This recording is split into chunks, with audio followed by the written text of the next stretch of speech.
Ne bya hot news ekutuusaako amawulire agookya agaba gakagwawo mu ggwanga gw'oba otegeddeko akatono ne tugakumanyisa nnyo okusinga w'oba ogamanyidde ate ne gw'oba tomanyi ne tugakutuusaako awo mu ddiiro lyo oba mu woofiisi yo wonna w'obeera oli.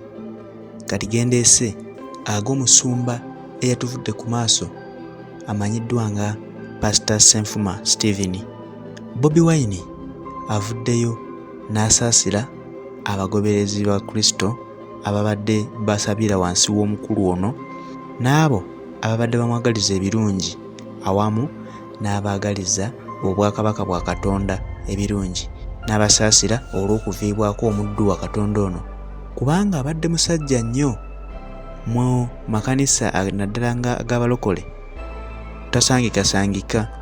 Abadde musajja ow'amaanyi ow'obuvunaanyizibwa ate anywerera ku kigambo kya Katonda era ng'akola emirimu gye mu butuufu bwagyo nga Mukama bwe yagimutuma. Kyagulanyi Ssentamu atandise atya? I have learnt with great sadness of the passing on of Bishop Stephen Senfuma, the senior pastor of United Christian Church, Kasubi. Bishop Senfuma was a very meek and humble servant of God who moved around the country teaching about the inner man. He taught and preached about placing more emphasis on godly values than on material wealth. Most importantly, he did not only preach about love, mercy, and justice. He lived these values and practiced them. His untimely death lives within us such a big void. N'amaliriza ng'agamba, I send deepest condolences to his family and the entire born-again fraternity which he greatly impacted.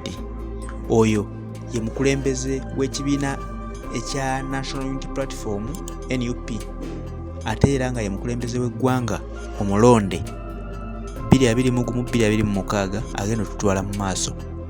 Abantu gwe bassaamu obwesige ne bamuwa obuwagizi bwabwe ne bakkiriza nti abakulembere.